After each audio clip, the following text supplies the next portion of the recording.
নমস্কার বন্ধুরা, আমাদের চ্যানেলে স্বাগত। আপনারা কেমন আছেন? আশা করছি ভালোই আছেন। যে যেখানে থাকো ভালো থাকো, সুস্থ থাকো। আমরা সবাই ভালো আছি।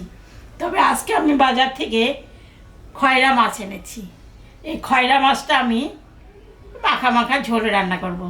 মাছটাতে কোটা বাচ্চা সব হয়ে গেছে। চলুন রান্না বসাই। আমি কড়াই বসা দিয়েছি, কড়াই গরমও হয়ে গেছে। মাছ ভাজার জন্য এখন আমি সর্ষের তেল দেব।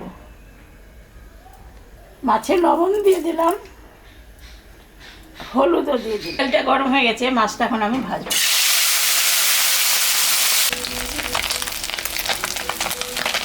মাছটা ভাজা হয়ে গেছে, আমি তুলে দিলাম।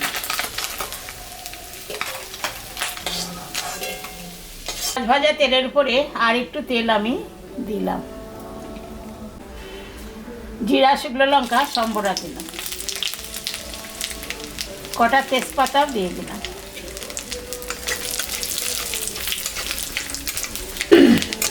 এই মাছটা আমি পেঁয়াজ রসুন ছাড়া রান্না করব। আদা লঙ্কা বাটা দিয়ে, কাঁচা কলা আর আলু রান্না করে খেয়ে দেখবেন, ভালো লাগবে। এখন আমি এটা দিয়ে দিলাম।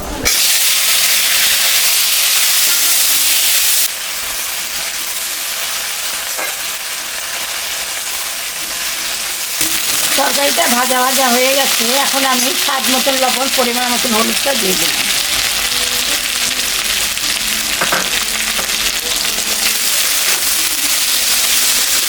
মশলা এখন আমি দিয়ে দেবো লঙ্কা আর আদা আর সামান্য জিরা। এটার মধ্যে পেঁয়াজ রসুন দেবো না, হালকা মশলা। এরকম করে মাছটা রান্না করে খেয়ে দেখবেন, সবাই ভালো লাগবে।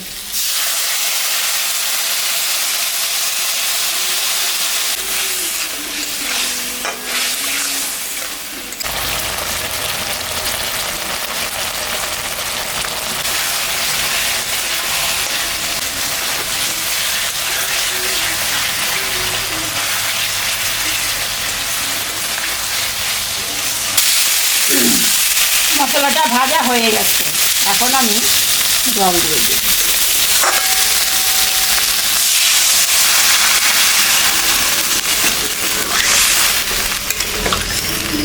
ঢাকাটা আমি দিয়ে দিলাম। 10 মিনিট পরে ঢাকাটা খুলবো। 10 মিনিট হয়ে গেছে, ঢাকাটা আমি তুলে নিলাম। ঝোলটা ফুটে গেছে, এখন আমি মাছটা দিয়ে দিই।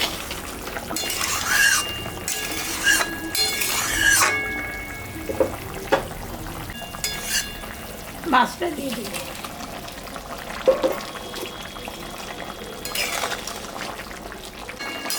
হয়ে গেছে মাছের ঝোলটা, আমি এখন নামিয়ে দেব।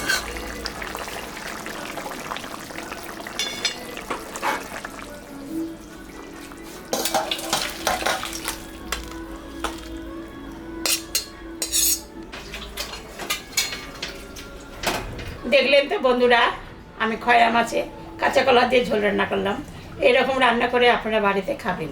খেয়ে কেমন লাগলো আমাকে কমেন্টে জানাবেন। আমাদের চ্যানেলটাকে সবাই একটু সাবস্ক্রাইব করবেন। ভিডিওটাকে দেখবেন, শুরু থেকে শেষ অবধি দেখবেন। ভালো লাগলে লাইক করবেন, শেয়ার করবেন। Tata, bye bye.